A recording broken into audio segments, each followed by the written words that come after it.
C'est un jour de fête à Liège, un jour d'inauguration. Représentants politiques et religieux se pressent au sein de la cathédrale Saint-Paul.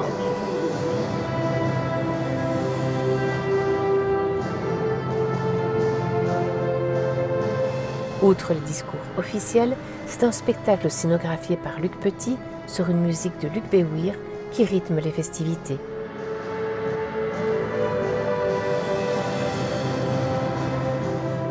Cela fait quasi une dizaine d'années qu'ils attendent que les travaux de rénovation de ce fleuron de l'architecture religieuse belge prennent fin.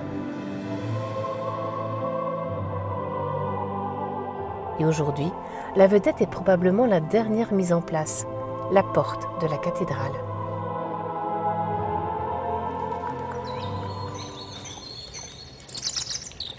Tout a commencé à Versailles, dans les ateliers Saint-Jacques de la Fondation de Coubertin. Ce jour-là, Jacques Dieudonné, le sculpteur et créateur de la porte, la voit enfin debout.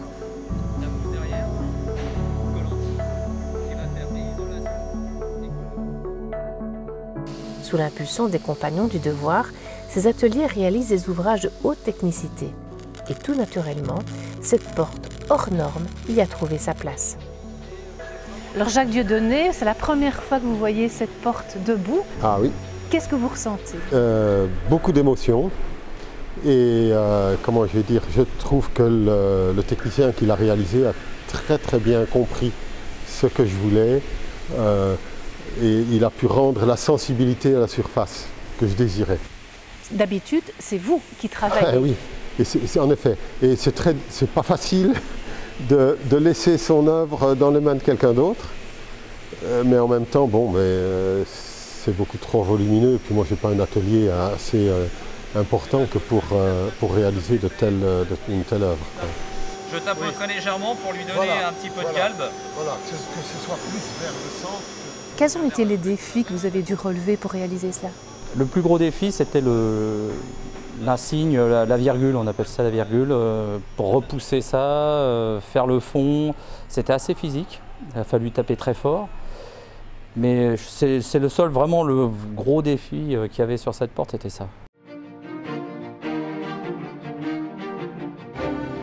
C'est une chance exceptionnelle pour la cathédrale de Liège de bénéficier de ce bain de jouvence. Façade nettoyée, vitraux remis au goût du jour, de Gottfried Honegger à Kim En-yong, un programme ambitieux en fait, la porte en étant probablement le meilleur exemple. Quel est le message que vous souhaitez que cette porte donne aux passants? Je souhaiterais que ce soit d'abord un signe d'ouverture. La porte ouverte dans le réaménagement total de l'entrée de la cathédrale va laisser entrevoir en enfilade de la place cathédrale, celui qui passe, va entrevoir les vitraux très colorés de Kim En-yong comme un appel qui aspire « entrez ». Et même le dessin peut-être de la porte lorsqu'elle est fermée veut dire cela aussi. Chacun va y voir, c'est de l'art symbolique. Donc chacun va avoir son interprétation, mais comme un grand sourire qui dit « entrez ». Chaque ventaille de cette porte monumentale, tout en laiton doré, fait 250 kg. Le laiton, une matière qui se façonne avec plaisir, mais qui reste malgré tout un véritable challenge pour les artisans. Aujourd'hui, Bruno est venu de France pour accompagner la porte, sa porte peut-être, et la mettre en place. C'est un travail de précision qu'il n'aurait voulu manquer sous aucun prétexte. Chaque millimètre compte. N'ayez pas peur, hein, je descends. Alors c'est une porte très moderne. L'art contemporain semble avoir toute sa place dans cette vieille église. Et ça, je crois que c'est indispensable.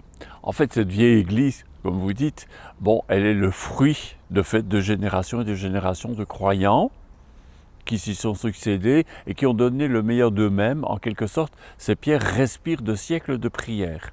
Notre devoir peut être d'aujourd'hui de laisser aussi une trace, une strate, une couche dans ce millefeuille en quelque sorte, de laisser une trace de notre manière de penser, de vivre, d'expérimenter les choses, de notre culture en fait.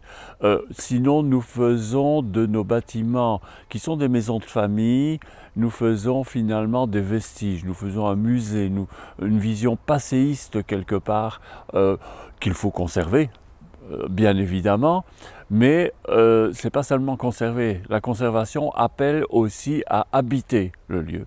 Donc marquer notre culture d'aujourd'hui, et puis les générations futures ou bien le garderont ou bien le transformeront, ça ce sera leur responsabilité à elles.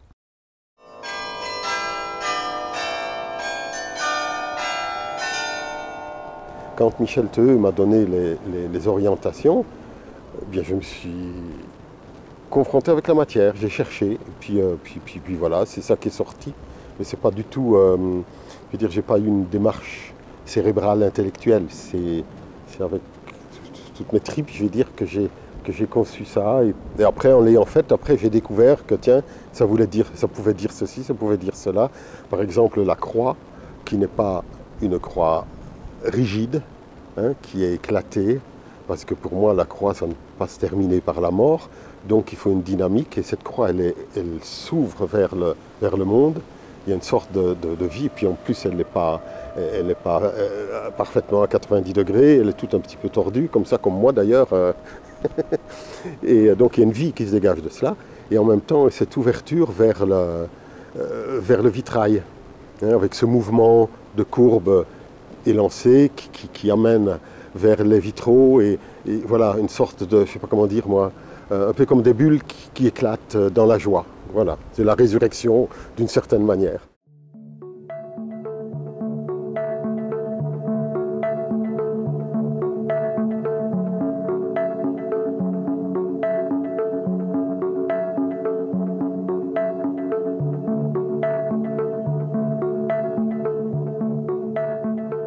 Dans la construction de la porte elle-même, il y a une croix qui apparaît. Cet aspect d'ouverture est une invitation, peut-être aussi à accueillir le message qui est dit à l'intérieur et qui est le propre d'ailleurs de la structure des églises liégeoises où le public entrait par la face nord de la cathédrale, symboliquement le lieu des ténèbres, pour accéder à la lumière qui est du côté sud. De l'autre côté, pour cela, il faut traverser la cathédrale. Bon, celui qui acceptera d'entrer, quel qu'il soit oui ou non croyant, peu importe, qu'il y trouve un moment de sérénité, pour se retrouver lui-même, pour s'apaiser et peut-être aussi pour prier.